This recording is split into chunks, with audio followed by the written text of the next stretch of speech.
What's up, guys? Welcome back to my Countdown to Endgame, where I'm counting down the 21 MCU movies leading into Avengers Endgame. And today I'm talking about possibly my least favorite MCU movie so far, Thor: The Dark World.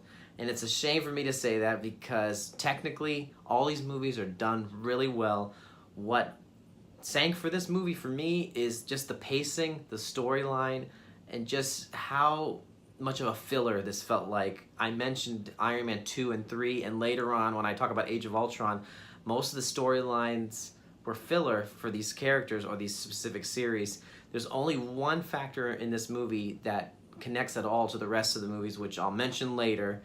But as far as this movie goes, I wanted to like it. I remember when I first saw it in theaters that I thought it was okay, but over time I'm thinking, no, something was not right. Something was not sitting right with me with this movie.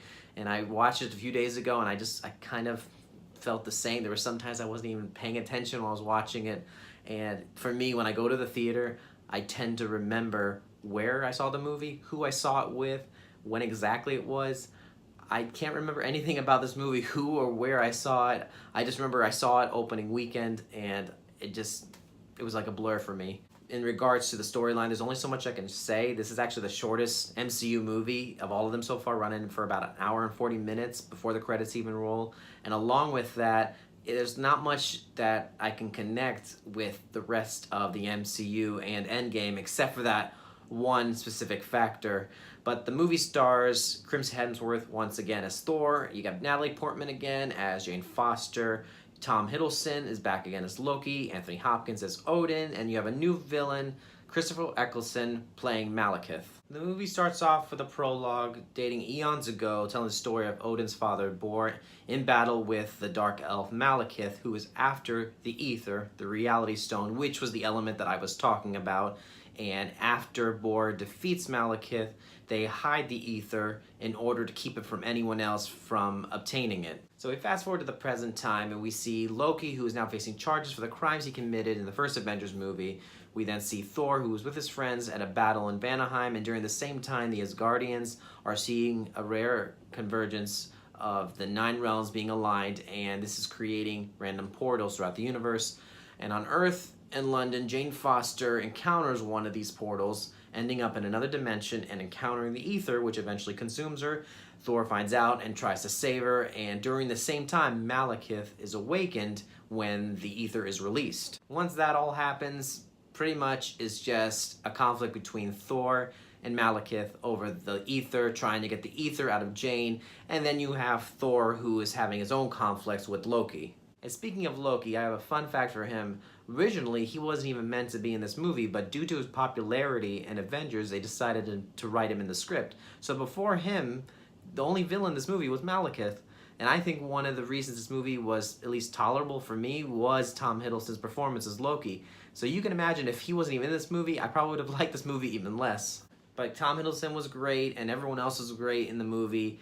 The special effects were good, the action was good. It's just, in the end, was the story that was not appealing for me. It felt like the old movie, just with a less intriguing story. And now going back to the one factor that I said was connected to the rest of the MCU, the Ether, the Reality Stone. This is the second stone that we've seen in the MCU. The first one was the Tesseract.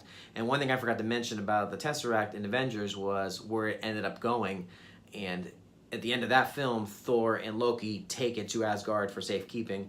With the Ether, it eventually winds up in the hands of the Collector in the post-credit scene when you see Lady Sif handing it over to him.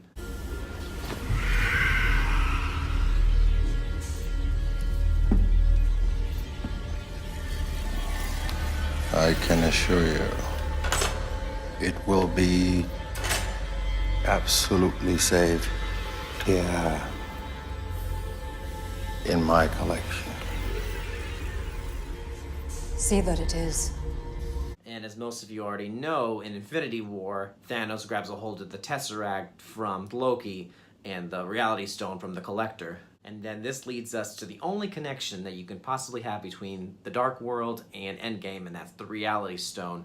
And if this time travel theory is true, if they happen to be going back in time to changing certain things, maybe Thor or somebody else goes back to this dimension where the Ether originally was, grabs it, destroys it, or puts it somewhere else so Thanos can't find it. I think in the end what would have made this movie a little bit better if there's a better connection between the reality stone, the ether itself, and the other story going along with this movie, because it made the ether seem a little secondary even though it had its own part in the film. But when you see the other stones like the space stone in Avengers, or the time stone in Doctor Strange, or the power stone in Guardians of the Galaxy, they meshed both the story of the stone and the other story of that film really well together. And with this movie, it's not that they didn't mesh it well, it's just that it just didn't seem as intriguing when they executed the story. So in closing, I just have to say, I know there's somebody out there that loves this movie,